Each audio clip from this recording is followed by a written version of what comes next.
Kaugnay pa rin ng balitang yan, kausapin natin mismo si Manila City Mayor Isko Moreno. Magandang tanghali at welcome po sa Balitang Hali. Hi, Rapi.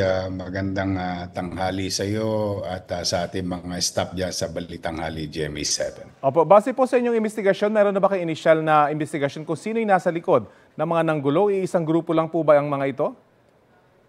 Well, as we speak, Rapi, no, there is about 216 individual confirmed na tangan-tangan ng Manila Police District. And out of 216 individuals, 127 of them are adults, 89 of them are minors, and out of 89, 67 are children in conflict with law and 24 children at risk. They are being processed to be prosecuted hopefully within the day. At papanagutin natin lahat sila. At meron pa kaming lahat ng possibility, no? Tinitingnan natin, lalong-lalo na may mga napabalita na mga instigator or nagplano na magbigay ng pera o funding sa mga ilang individual na nanggulo nung gabi. And I would like to, Rapi, I think even the viewers would like to differentiate the type of rally is, no? Yung nagrally noong umaga, hapon at tanghali, ayun ay mga lehitimong rallyista na talaga namang may hinaing sila sa pamahalaan, no? Na sila ay talagang naglabas ng kanilang saloobin sa maayos na pamamaraan. In fact, ang mga doktor natin, nurses na dineploy, ang mga cases na nakuha lang natin is nahilo, nasugatan yung paa, yung na himatay, and so on and so forth. Dahil ng init ng panahon, no? Pero nung gabi, hindi na rallyista yun, no, Rapi? Just on record. These are mobster, rioters, na tingin namin, hanggang ngayon, iniimbestigahan namin. Opo. May mga taong nasa likod nito. Mayor, bago tayo mapunta dun sa mga insidente nung gabi, kasi nandun po ako sa Mendiola. Dun sa tanghali po muna, ang sinasabi niyo may nag-instigate, may nagpasimula dun sa gulo, lalo na dun sa may Ayala nung sinunog, yung gulong nung iniharang na truck dun sa lugar. Ganun po ba yung lumalabas sa inyong investigasyon? May nagsimula at doon na nagsimula Lighting the fire yun eh. Kung tawagin nila yun. Doon talaga staging nila kasi they want to go to Malacanang. No? We know for a fact that hindi naman sila po pwede talaga doon. Gusto nila pumunta ng Mindiola. Meron naman doon sa isang area na madadaanan nila. Opo. But then again, umalis naman yung mga yun eh. For example, I'll tell you one, yung katulad ng anak bayan, no? After nila mag-demonstrate, matapos yung kanilang programa, lumisan naman na sila. Itong mga dumayo, all of a sudden, from Cavite, Taguig, Pasay, Parañaque, Quezon City, Caloocan, no, na mga kabataan. Ito yung mga nanggulo na nung gabi. Nagsunog, nanira ng public property, government property, and private property. Yan yung mga bata na nangahuli na natin na halos lahat. About 200 plus of them in total, no? Under ngayon sa custody ng MPD. So may nag-organize po sa kanila, Mayor, yun po ang sinasabi ninyo? Lahat ng possibilities tinitingnan natin, no? Kasi yung mga rallyista talaga nung umaga, tanghali at hapon, generally okay naman sila eh. Talagang after ng programa nila, umalis na sila, umalis na sa Rojas Boulevard, umalis na sa Liwasan, umalis na sa Mindiola. Pero itong mga naghaharutan na to, ikala mo walang pakundangan sa property at kaligtasan ng iba. Yan na yun eh. Yan yung mga bata na yan. May nabanggit po ang PNP na may rapper daw na nang-impluwensya o nag-uudyok sa mga nanggugulo.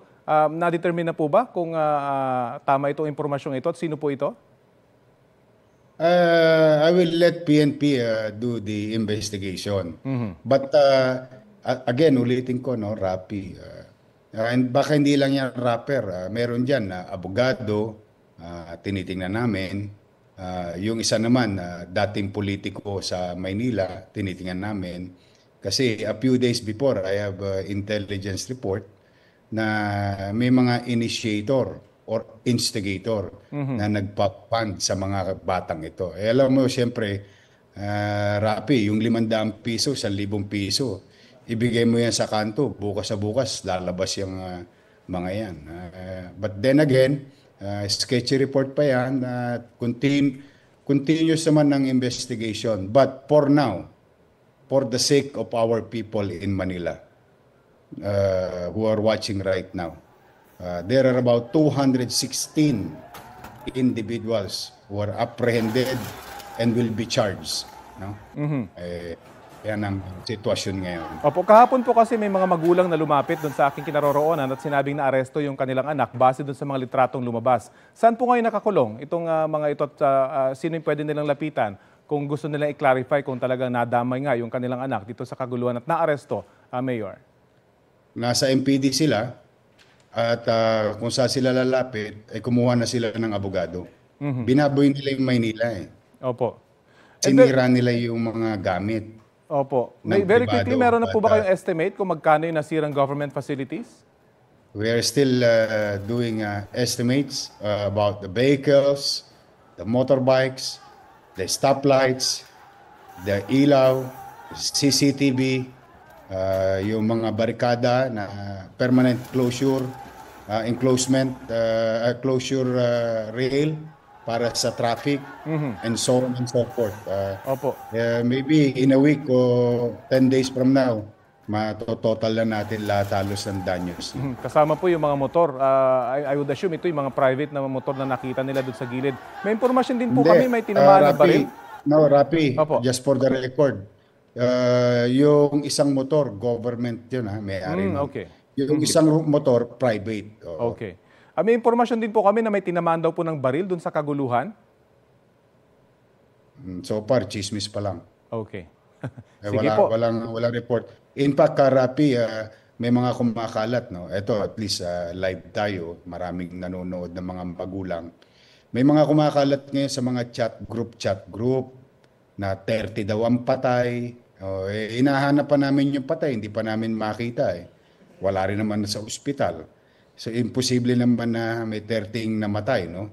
Yan, alam mo, Rapi, palusot na yan ng mga nagtatagong bata na kinukuha nila yung damdamin ng kapwa bata nila na may mga nangamatay na ganong karami.